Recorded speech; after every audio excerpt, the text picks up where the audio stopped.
Hey, good afternoon, fellow PMI team members and guests. Welcome to our November Lunch and Learn event. Just a couple of housekeeping issues.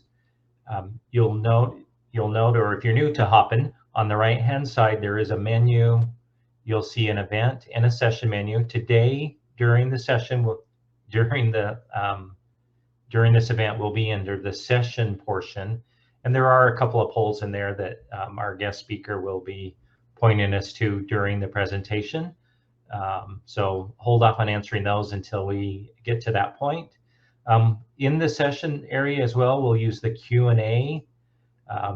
There will be times when Monique will look for feedback or ask questions, or if you hear something and you have a question, feel free to put something in the Q&A, and then I'll relay it to Monique for our response. As usual, after the event, you'll get an email from the PMI chapter with the Lunch and Learn materials, a link to the recording, and then also guidance on how to submit your PDU for this session. So with that, I am pleased to welcome to our November Lunch and Learn, Monique Viscetto. Monique is an emotional intelligence enthusiast with a passion for facilitating opportunities for growth in those around her. She has a diverse background, including on the front lines in healthcare and 4 years working with a global IT staffing and services organization where she facilitates EI, trainings for their internal teams. Monique's passion and knowledge around EI is palpable, and she attributes most of her internal drive to. Monique has experience working closely with project managers, especially in a technical setting. So with that, I'll hand it off to you. Welcome to the PMI Western Idaho chapter Lunch and Learn. We're thrilled that you're here with us.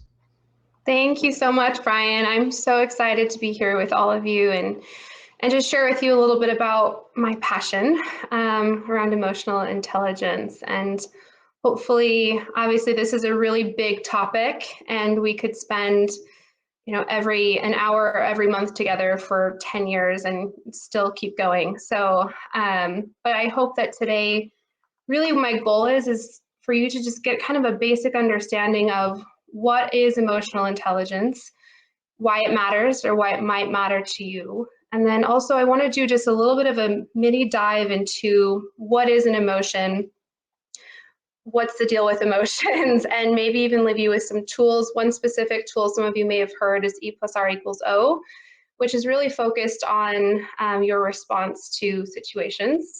So with that, actually, let's get started with the first poll, if you will, Brian. Yeah. So is this the question, what do you think is foundational when it comes to EI? Yep, that's the one. All right. So fellow team members, if you jump over into the session on your right-hand menu, click on polls, it'll be the first question there. There's 2 answers. Click on one of them. And then once everyone has a chance to do that, then Monique will look at the results.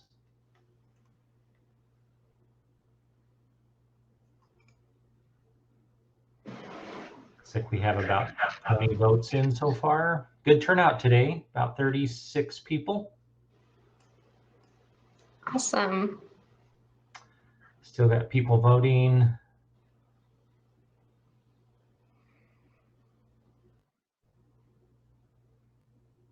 Developing self-awareness is leading by a mile. All right, Monique, awesome. We've got 88.5% under developing self-awareness. So 24 of the 27 votes went to there. Are we Perfect. Right? Yes, so that's exactly right. So really at its root, well, emotional intelligence is defined really as our ability to understand and recognize our emotions as well as emotions in others, and kind of navigating through the emotional space from a place of awareness. But really there are 4 buckets when it comes to EI. The very first bucket, which I like to put a lot of focus on, is because it's really foundational, is self-awareness. right? So without the self-awareness, it's really hard to master EI. From self-awareness, we build on that with learning how to manage ourselves. So self-awareness might look like recognizing that someone's triggering you, right? And instead of sort of deflecting outwards and spiraling down, a mental road that's sort of corrosive, it's being able to look inwards, right? And being able to acknowledge that this has more to do with us than it does the other person. Self-awareness could also look like recognizing that you maybe get anxious before meetings, right? Or maybe anxious before you want to share an idea, and learning how to self-soothe, learning how to be able to manage what's going on with you internally. But the first step is the awareness piece. So without the awareness, I can give you some tools, and you can read a book on body language and how to master recognizing emotions in others. But really, without that first foundational step of looking at yourself, it can become sort of intellectual. So I'm really cautious to not over-intellectualize emotional intelligence, because emotional intelligence is not IQ, right? It's not how much do you know about it, it's more how much do you really deeply understand, how much have you experienced for yourself. So with emotional intelligence, you may have also heard people refer to it as EQ. EQ is similar to how we would define or measure your emotional intelligence, sort of like IQ, right? So, but the cool thing about your EQ or emotional quotient is it can actually change. So it's not fixed. Whereas we see with IQ, you're sort of born with your aptitude for learning is preset, right? It's pretty fixed. You can learn knowledge, but your IQ may not change, or it doesn't change. It's fixed, so they say. But EQ can actually shift throughout our life, and it makes a really big impact on how successful we are in life, both when it comes to your career as well as your personal life. So I want to touch on the self-awareness piece a little bit more, because what's so cool about starting with yourself instead of sort of it can be habit for us to want to kind of look outside of ourselves, like go to a book, go to a YouTube video, try and master something that way. But really, you have the most powerful tool already with you every single day. It's the one staring back at you in the mirror. Like, you are an emotional being, right? So being able to first just start with yourself when it comes to EI is actually far more powerful than any sort of book you could read, right? Learning what's going on with you, learning about what is fear of failure really, what's the deal with that, right? How do I navigate that? Where does that show up in my life? What are some things that you can uncover about those things? And what you'll find is that a lot of us struggle with some of the same stuff, right? There are some things that really are just sort of human condition stuff, right? Fear of not being good enough, or fear of being imperfect or failing, like all of these things a lot of us are dealing with. And so I always really encourage people to shift their awareness inward. So when it comes to EI, it can be tempting to sort of go searching for things instead of just like leaning into ourselves and starting there. I think that's really the most powerful place that we can start when it comes to emotional intelligence. I would say that most of my really deep awareness around this topic has come from some form of experiencing. So it hasn't been this book I read or a video I watched that gave me this big aha. Like, it's more experience based, because our emotional body is not our mind, right? It doesn't go through here, right? It's in our bodies. And so it's really important to get connected with ourself and to really start the process of EI. And I also want to talk to you a bit about why it matters and why it might matter to you. And I could share all kinds of data and research with you on, the statistics of people with a high EQ versus people without a high EQ and how that impacts their performance. And I will share a few of those things. But I want to also mention this, which is that I want you to think about the last time you really deeply experienced a feeling of joy or love or connection in a way that feels like fully embodied, right? Maybe you were laughing until you cried, or like you just felt something so powerful and awesome in a way that was just fully embodied. And what you might realize is that we spend a lot of our days taking ourselves really seriously, for one, and we don't allow ourselves to feel all the good stuff too. But also a lot of our days can be consumed with worry and anxiety and fear. And when all of that is present and we don't know how to move through it, we don't really have room for all the other stuff, right? And what you'll also learn in today's training is that what happens when we suppress emotions is we actually suppress them all. So as we get older, we feel less. So in addition to emotional intelligence being able to support you with navigating situations and fears and anxieties and stress and all of that, it's really great for that. But also, like, what's on the other side of being able to navigate those things is actually opening yourself up to being able to feel the good stuff in a much deeper way. So I think that's pretty great. It's one of my personal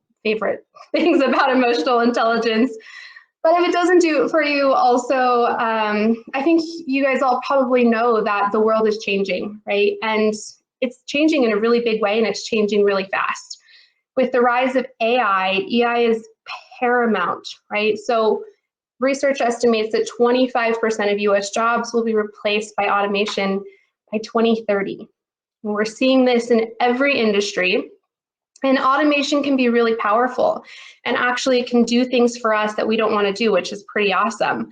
But that means that our jobs will probably be changing. And of course, it's not going to change overnight, right? But it is changing in that direction.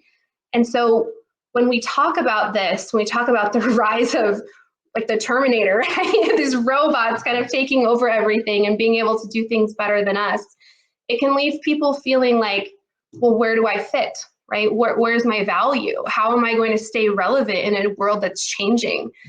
And here's the thing, robots will never hold a candle to us when it comes to the human stuff, like inspiration, like creativity, being able to empower other people, right? No matter how many times Alexa tells me I'm awesome, it's not the same, right? And there's a lot of research being done, which in the handout you'll receive, there's a really cool study on this, which is basically researchers looked at globally, what skills will be essential moving into the future of work.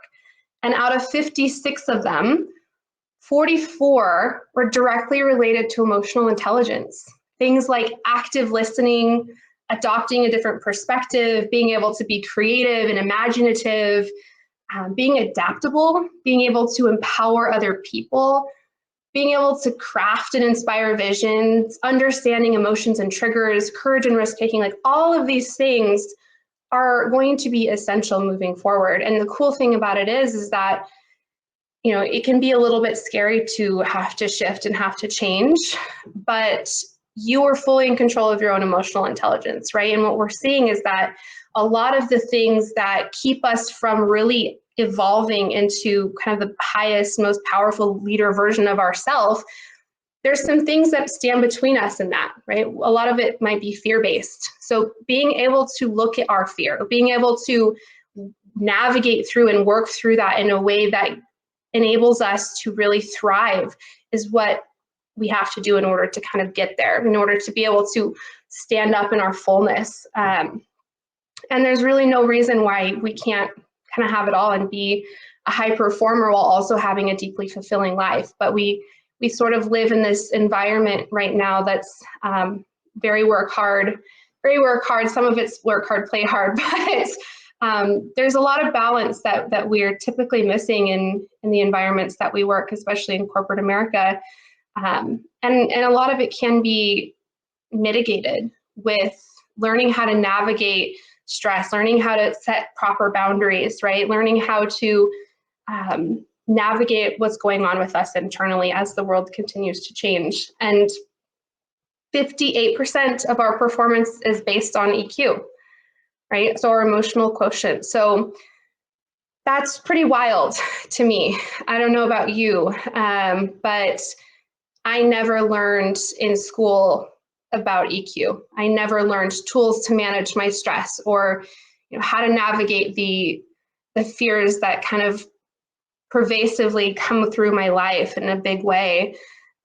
It's just not, there's just not training that's been done on it, right? We learn about data and algebra and all of these intellectual things, yet more than half of our performance is based around our emotional intelligence, and we really don't really have any formal training. And believe me when I say that it's going to have to change, right? Especially now more than ever. I don't know if any of you have teenagers in your life, but if you do, you probably know how serious emotional intelligence is, right? And sort of this mental health crisis that we have going on. There are just things that are coming up that especially teenagers have to go through that we really never had to, right? We have this massive sense of connectedness through social media, yet most people are experiencing loneliness and depression more than ever before, right? And it's really shown up, especially during COVID, right, where we had to kind of go inwards and sit with what's going on within us. And during that time, a lot of people reached out to talk to a therapist or get counseling or some sort of mental health service. And mental health practitioners are overwhelmed, right? We're really seeing this massive gap where people really, we're never given the tools to navigate what's going on with us internally, right? We can know it all, we can be super smart, we can have a super high IQ, and if we don't know how to manage what's going on internally and navigate relationships from a place of awareness, it can be really challenging to find, a sense of peace or a sense of well-being. So it is really important.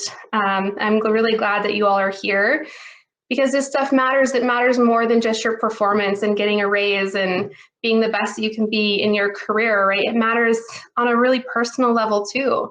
And people need people like you to learn some tools and learn how to navigate what's going on with their emotional body, right? We have to kind of step in. There's no way that we can get millions of mental health practitioners like out there supporting people in the way that we need to, and that means we have to do some work. And if you can step in and sort of learn these tools, learn about your humanness, your emotions, your emotional body, it can support everyone in your life, and you'll be my biggest hero. So thanks for being here.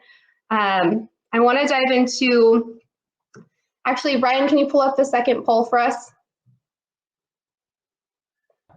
Absolutely. So everybody just go into the right menu and session and look at polls.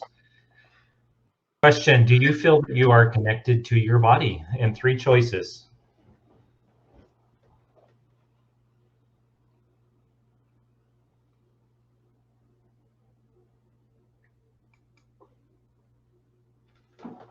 It's like we're getting some votes in, Monique, so give it another, Awesome. Get a few more minutes.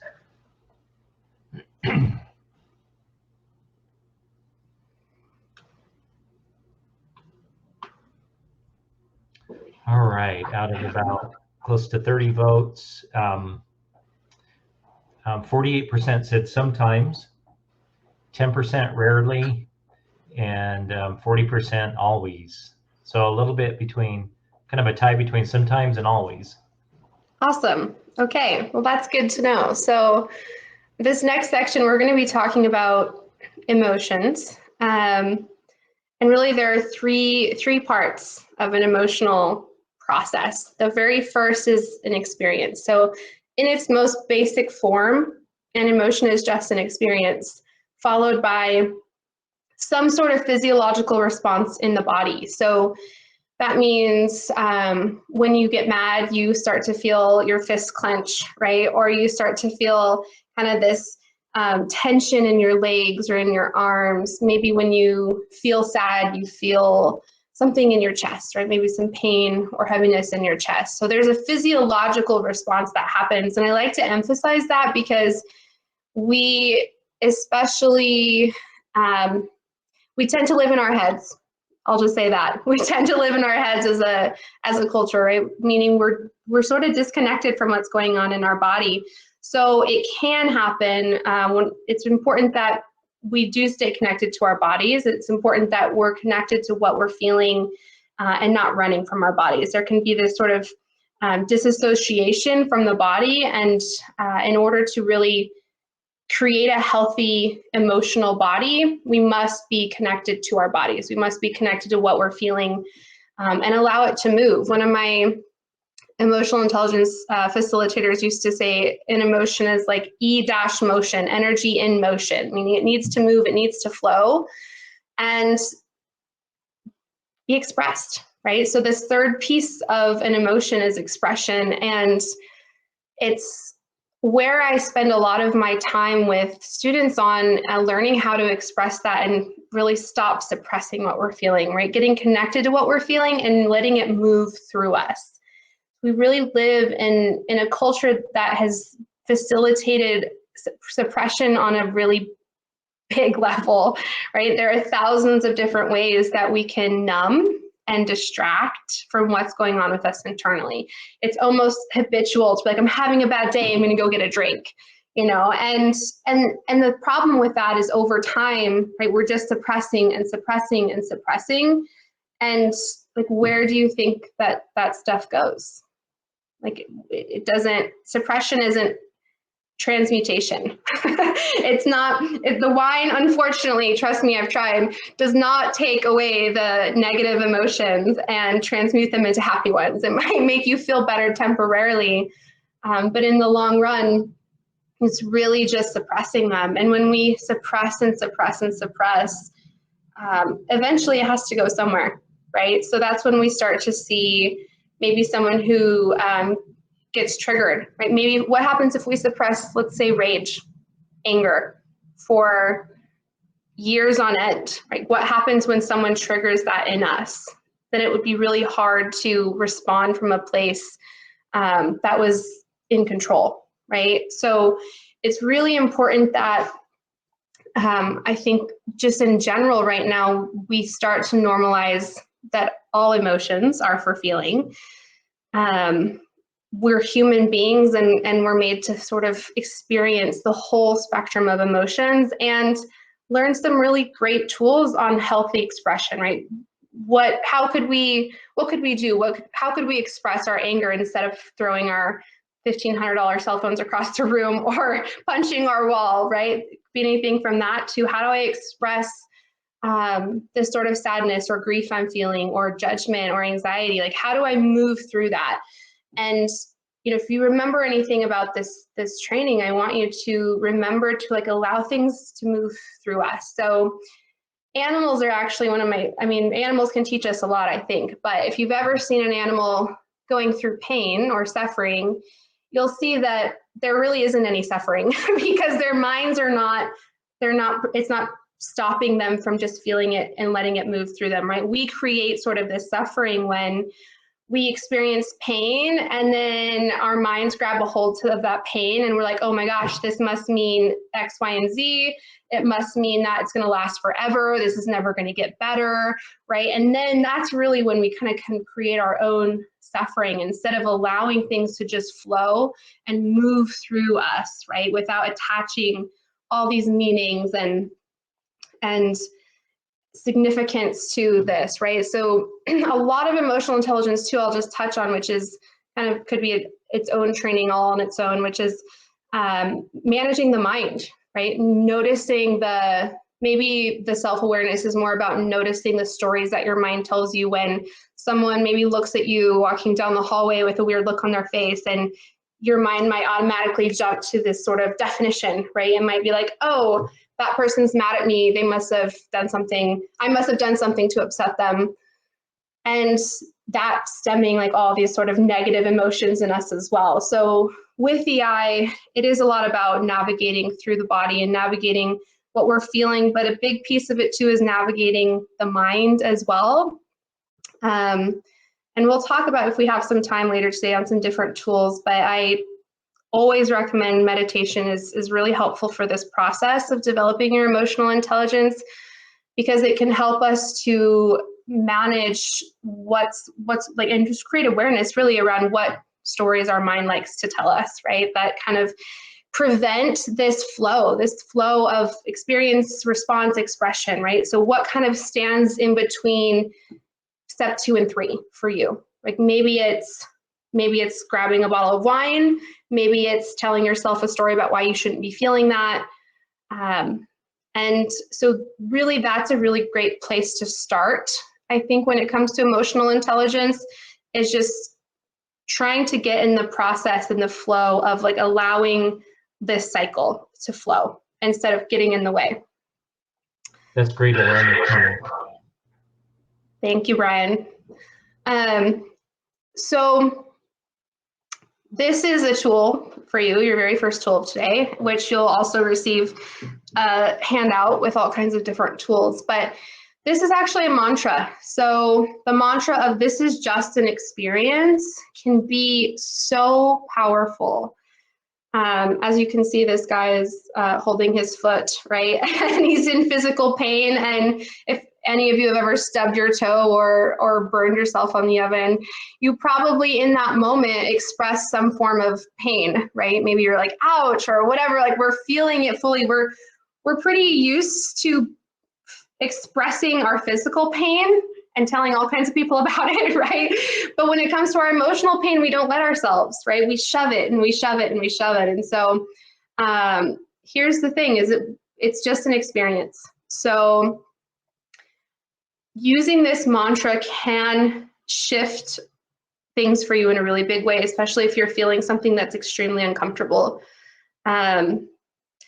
I use this mantra during a very dark time in my life where I felt so depressed for probably 2 months of just like, it was scary. It was this place of, I didn't care if I lived or died, and I had never felt that way in my whole life. And I didn't know what to do with it, right? And it was easy to just sort of sit on my couch and just be like, wow, this is crazy. I can't believe I feel this way. And just sitting in that darkness and like staying in my head with it.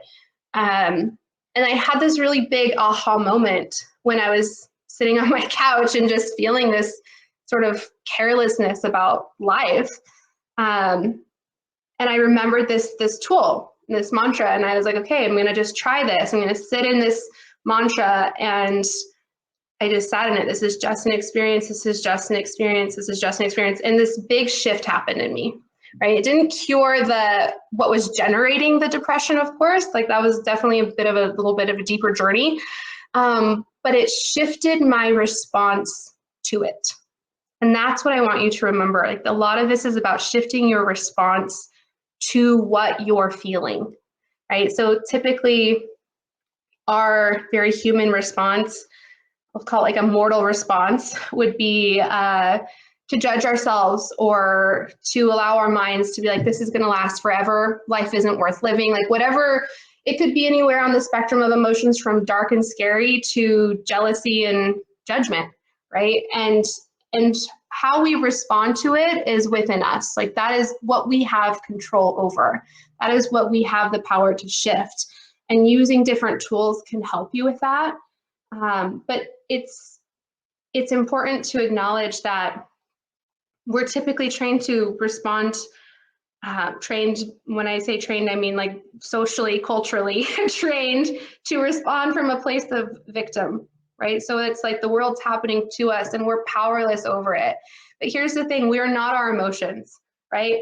And it would have been really easy for me to, in that experience of feeling so depressed, just saying like, this is going to be the new me. I'm just a depressed person. I'm just going to feel this way forever and holding on to that story, right? Instead of acting from a place of what I know, which is this just needs to move through me, right? This needs some attention. There's something in my life that I need to deal with.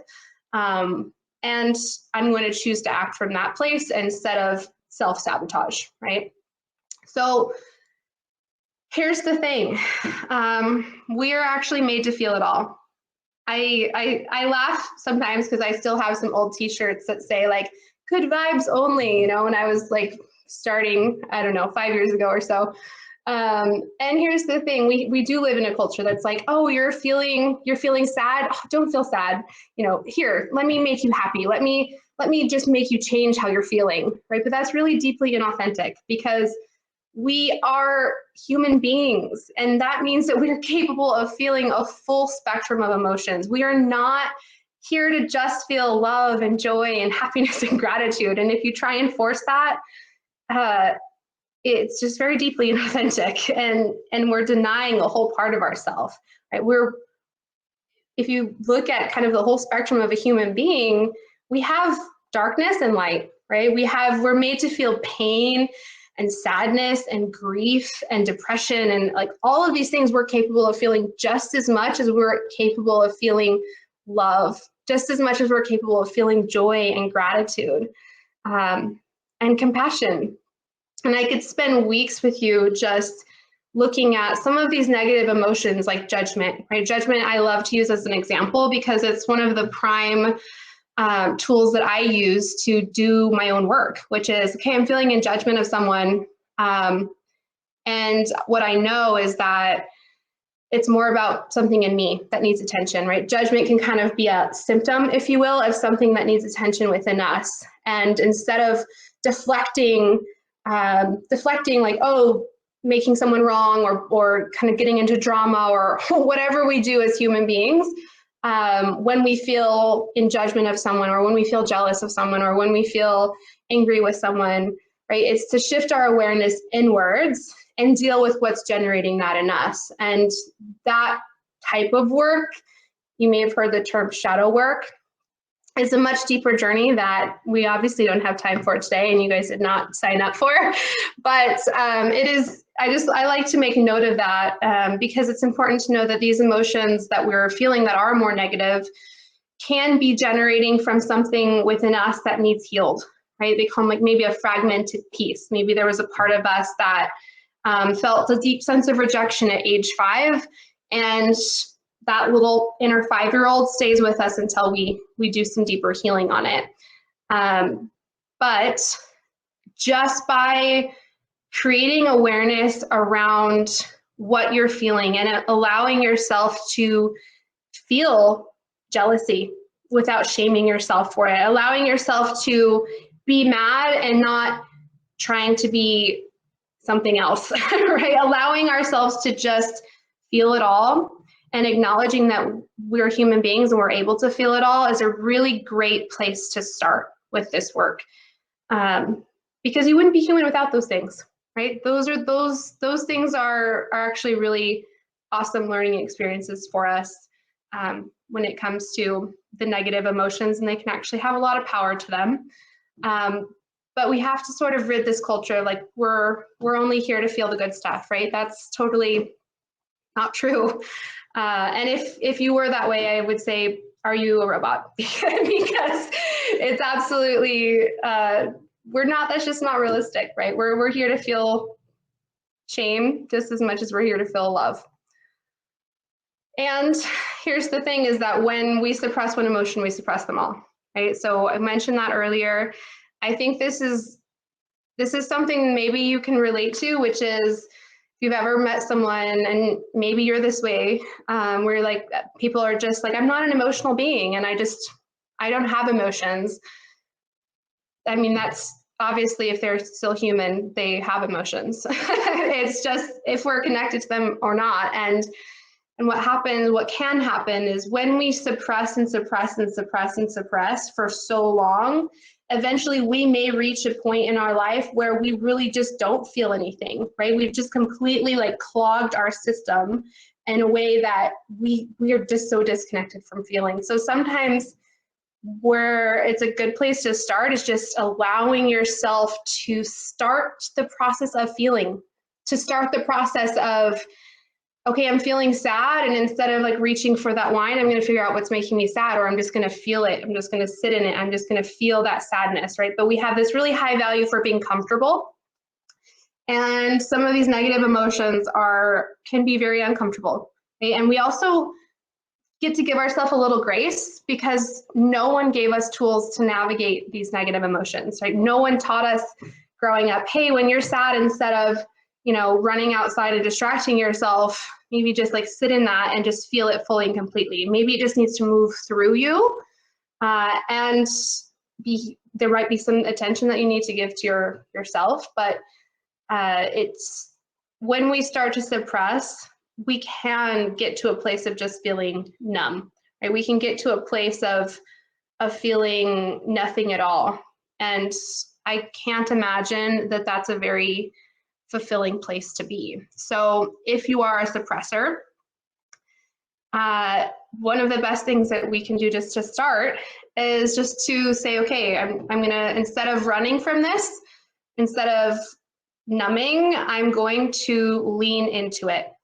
So leaning into what we're feeling instead of running away, you have to sort of catch it. It might be a feeling of looking at I do this sometimes, like looking at my new bottle of wine over there and I'm like, that looks so nice, and I'm feeling so uncomfortable. And instead of like reaching for something outside of us, to just sort of shift inwards and actually sit with what we're feeling, right? Sit in that feeling of discomfort and allow it to move through us, because sometimes it just needs to move up and out, right? It just needs to move through us and what our only job sometimes can be is just to stop getting in the way, right? And stop distracting and stop deflecting and numbing. And so a really great place to start is just to start leaning into things that are uncomfortable instead of running from them. And if you guys have any questions on this, add them to the chat. I can't see the chat right now, but I will address some questions at the end. And I want to also talk to you about this tool, making a little bit of a pivot here to E plus R equals O. Maybe you've heard of this tool. If you have, great. If not, welcome to awesomeness. The tool is basically this. So we have an event or we have an experience. So event meaning maybe someone doesn't show up to do their job and it's now impacting you in some sort of way, right? Or maybe it's an experience. Maybe it's feeling this deep sense of sadness or depression. Plus the response equals the outcome.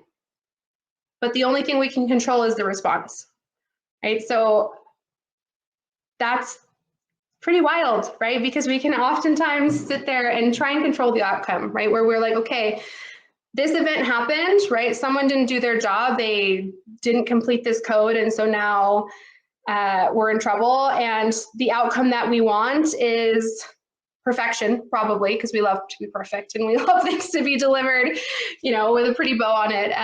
And so we can be really focused on the outcome. And when we're focused on the outcome, it keeps us from looking at the power that we have to shift whatever's going on, right? It keeps us from asking ourselves the big questions, asking ourselves, what could I do, right? What response can I have now in this moment to shift things from a place of empowerment, right? Maybe it's something you don't initially think of. And in fact, it's probably not.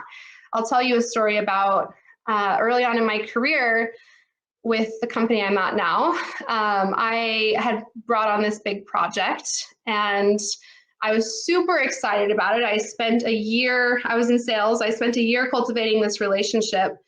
And finally, they gave us a chance to work on this big project for HP. And I was just over the moon, of course. I'm already thinking like all the things I'm going to treat myself with, like thinking like this is it, doing such a great job. And here's the thing, is we hired some people and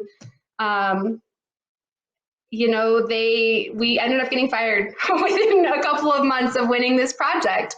And this project loss, really this failure, was such an incredible learning opportunity for me. Looking back at this experience that I had, because I had plenty of opportunity, it was the same year that I enrolled in my very first EI workshop. And really, I was able to reflect on the situation in a way that was, what could I have done differently, right? And looking back, it was, okay, I saw these people that we hired sitting on their phones or their laptops during the client workshops, right? They weren't actually listening. They were not deep listening. They were not asking the questions that they needed to ask to get the information that they needed. And I sat there and watched them. But my response to it was, in my own head, why are these guys not doing a good job? Why aren't they doing better? And when we got fired, my first response was, well, it was their fault. I mean, it was not my job to create the code, right? It wasn't my job to do that. That was their job. And here's the thing, there were actually a lot of things that I could have done to shift the outcome. Now, who's to say that it would have been a good outcome? I don't know. But I could have maybe stepped in and had uncomfortable conversations with people when I noticed that they weren't present. I could have stepped in and asked for clarification, right? There were so many different things that I was able to sort of unpack from this story for myself that created some really big awareness on, okay, I think it's easy to sit in a situation or have an experience, especially one that's a little bit murky, and think, okay, this is the outcome I want, and it's these people have these jobs and they need to be doing those things, right? But what can I do? What is the response that I can do? Can I send an email? Can I maybe give them a pep talk, right? There's so many different things that we can do when we're coming from a place of what can I do, right? What response can I have to this that can help shift it, right? Something maybe happens to you, maybe someone hurts you, right? Or betrays you or something like this, and in your personal life, and maybe our first response is, okay, I'm gonna get mad, I'm gonna go into self-sabotage and go drink a bottle of wine and whatever. I don't know if any of you can relate to that, but it's a pretty human condition to move into a place of self-sabotage with things like this. Instead of acknowledging hey, that's our response is with us, right? We're responsible for how we respond to a situation. We're responsible for how we respond 100% of the time, right? There are some neuroscience pieces to this too, which can be kind of interesting, which is more, it's a whole nother talk, so I won't get into that. But at the end of the day, we're responsible for how we respond to something. We're responsible to either take a bad situation or a bad experience or a bad emotion, something that we're feeling really deeply uncomfortable with, and stuff it, shove it, or lash out, or go just talk to everyone else about it, but not actually do anything to shift it. Right? The only thing that we can control is our response. And when we focus on what can I do? What can my response be? It's coming from a place of deep empowerment that can help shift things in a big way. So I'm going to take a pause here. Are there any questions in the chat? Well, let me take a look. Yeah, so team, if there's anything that, any questions, they would go in the Q&A. Right now, Monique, there's no questions there. Okay, awesome. So if that's the case, we're going to get into some tools, because tools are awesome. But first, I want to just let you know that when it comes to expression, right, we're going back to the cycle of emotions, experience, physiological response, and expression. Expression is one of the things that we need to work on typically the most, just to get started. And it can be sort of weird. It can be sort of eclectic, and it can be sort of weird. And so you're just going to have to be okay with that. And the first kind of set of tools, I'll give you some mantras. So we already talked about one earlier, which was, this is just an experience. So a mantra is really valuable because it keeps our mind from wanting to attach a bunch of meaning to something. it can keep our mind from wanting to kind of go down this space of spiral. And it can help us just get grounded and move through something instead of allowing ourselves to just stay in a space of sort of victim with a feeling or an experience. And so being able to just repeat something in your, even out loud or in your head over and over and over again can help to shift things. So one of my favorite mantras is all is well. So this is something that if I'm feeling anxiety, using this, just repeating this over and over again, like all is well, as well, as well, can help to soothe you in the moment. There's also a point I'll mention, which is on the hand. If you guys can see my hand, I can't see the camera, so hopefully you can see this.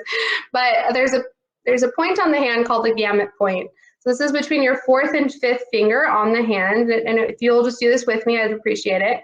Just go ahead and start tapping that place on your hand. And you're just going to repeat some sort of self-soothing mantra. Now, it needs to be authentic, meaning if there's a big part of you that doesn't believe all is well, don't force it.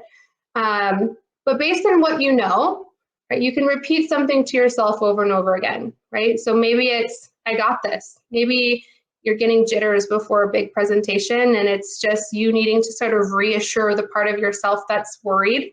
And just by repeating this kind of on this point, I got this, I got this, I got this, or maybe it's this is just an experience, this is just an experience, can be a really great tool to use, especially at work, right? Or in the car, or in the heat of an argument with someone.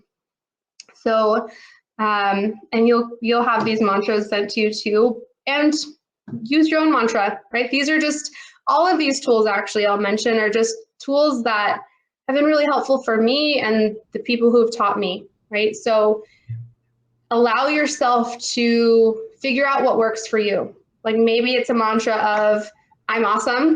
Maybe it's a mantra of whatever you want, right? So just having something to sort of anchor your mind in moments of discomfort, in moments of stress and anxiety can really shift things for you.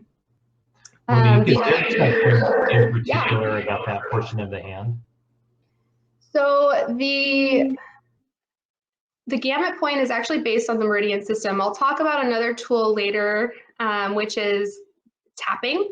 So it's a part of the tapping system. So I don't know if any of you have heard of tapping, but it's a really great tool. We'll talk about here in a minute the kind of full cycle, and it's based on the meridian system. So whether you believe in that or not, I think I always ask, like, if it helps, let it help, you know? And if you have another point on your body, the thing about this is also it can be sort of intuitive. So if you get connected to your body, maybe it's more like your chest needs a little comfort, right? So actually, this is another great one. It's not in the slide deck, but I'll teach it to you because it's awesome, is putting kind of both hands across your chest and just repeating something that's like self-soothing and even doing a little tapping can really help to soothe you. So being able to self-soothe is really important because it saves us a ton of calories and money on alcohol, mostly, but it also saves us a lot of corrosive and destructive behavior, right? So being able to sort of self-soothe in a way that can also be intuitive to you. So maybe it's the gamut point is a good place to start, but maybe throughout your journey of discovering what works for you, it's rubbing a hand on your leg, right? Anything that's kind of getting you in your body, I think is very valuable instead of sort of escaping elsewhere, we'll say. Another really great tool, and if you'll do this with me, I think it could help, is the heart hold. So if you'll just place your left hand on your heart and your right hand on your belly. I just want you to close your eyes and take a big deep breath into your belly.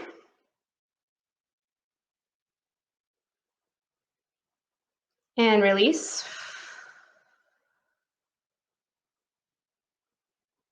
So a lot of this work is learning how to give ourselves what we need.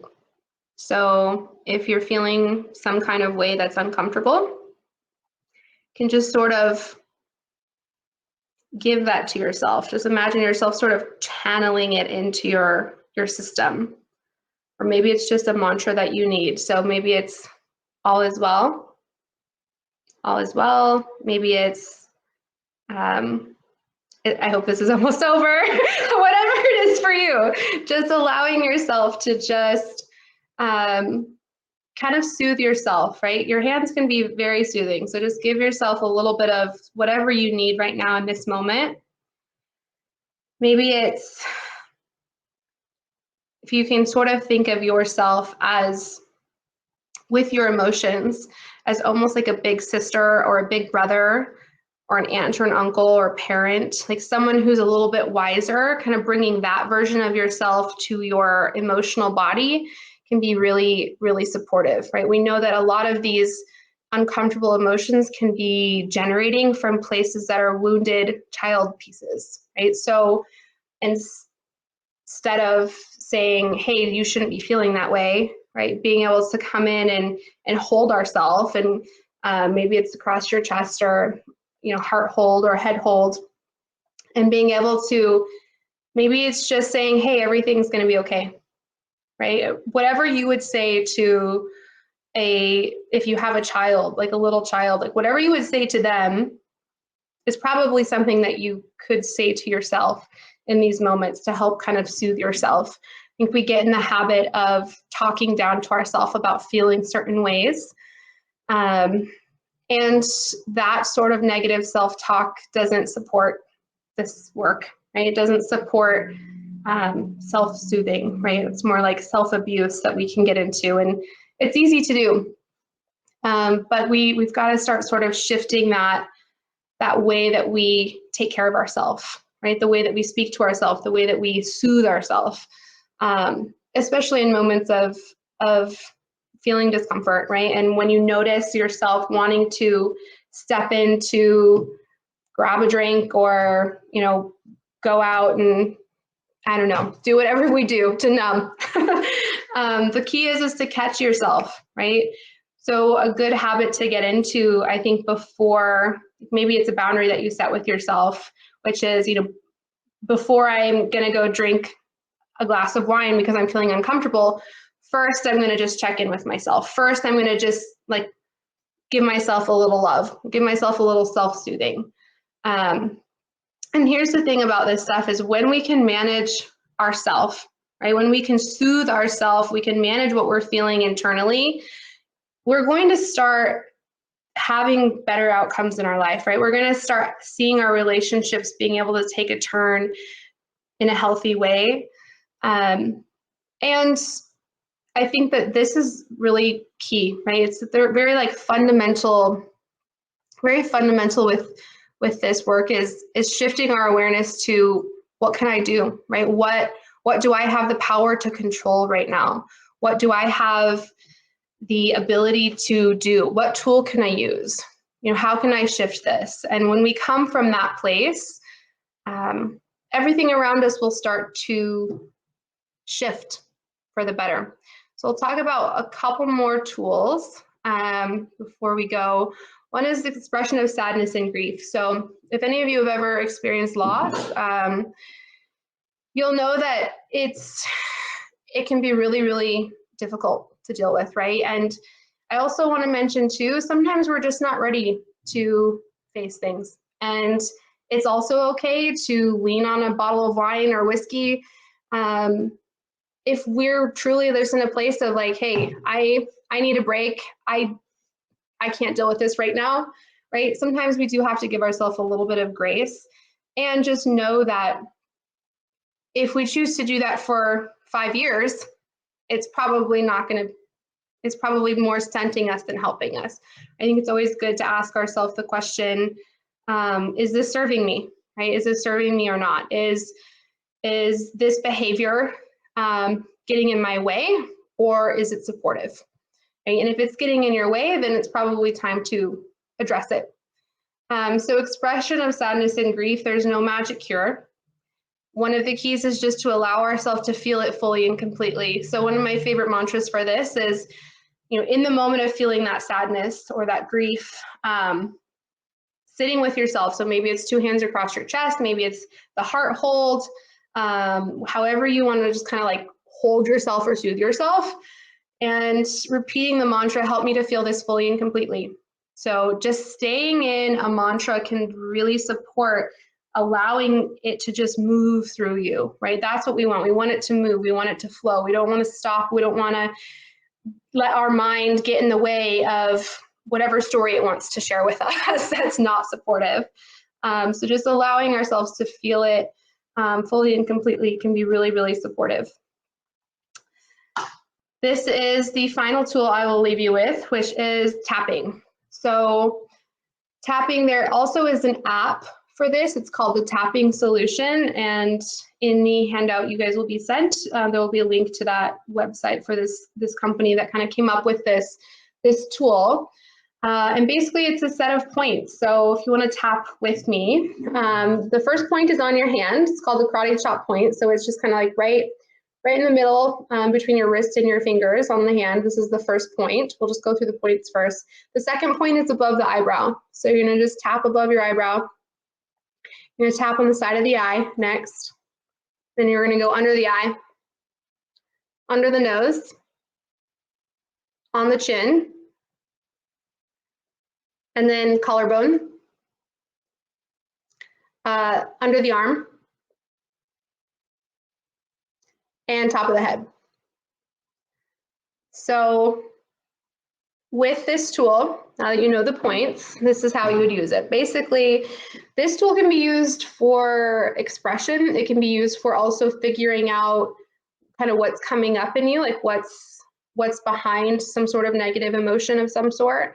So getting clear on what you're feeling. So maybe it's, I'm feeling stressed or I'm feeling anxiety, right? So kind of starting with the point on the hand with, I'm feeling anxious and I accept how I feel. So the first step is really sort of just letting yourself know, like, hey, I accept this feeling, right? And I think that this is important because most of our lives we spend rejecting our own feelings. And so starting with this point of just, okay, even though I'm feeling anxiety, or even though I'm feeling judgment or anger, I accept how I feel. And then what you're going to do for the rest of the points is basically just go through, and how I like to imagine it is if I'm like venting to a friend. So a lot of this work is an expression, which means sometimes it's just about getting it out, right? I love the phrase, better out than in, right? So this is what this is about. So we're gonna just move through the different points, and basically in these different points, you're going to just be expressing. Like imagine you have a safe person that you can just, which is the safe person is you, but imagine you just have the safe space to sort of get out whatever you need to get out without judgment. So that's one of the keys. Some of these things you guys might notice that are kind of bubbling beneath you can be sort of weird, right? You might have some really weird or even dark thoughts like, oh gosh, I hate this person. I mean, whatever it is, but just allowing that to just release, right? Because that's in you, right? It's not about, like, the tool isn't making you feel that way. It's just like helping you to release it. So going through and just releasing and saying what you need to say. Sometimes I'll be doing it and I'll be like, I just need to grunt. So it's like, ugh, like whatever it is. And what you're going to do is you're just going to go through the different points and basically just release kind of whatever you need to say, or grunt, or like I'll just allow whatever needs to be said or expressed to just come out. So what you might find at the root of it is might surprise you. And then you want to go back in and kind of fill yourself back up with positive talk. So it might be something like, I'm awesome. And we're out of time, you guys. So all of these tools are actually in the slide deck that you'll be sent. So feel free to explore. Also, my LinkedIn's on there, and yeah, let me know if you have any questions. Yeah, the LinkedIn link should be on the first page. So okay, if someone wanted to get a hold of you, Monique, it would be through LinkedIn would be the best avenue. Yep, absolutely. Awesome. Thank you. We do appreciate your time, and very interesting. Good to hear from you. Yeah, it's a lot. We could do like another hour or 5 on this, but yes, I could see that for sure. I hope you all got at least one thing out of today. So yes, we did. Thank you. Awesome. Thank Thanks, you. team. Bye. Bye.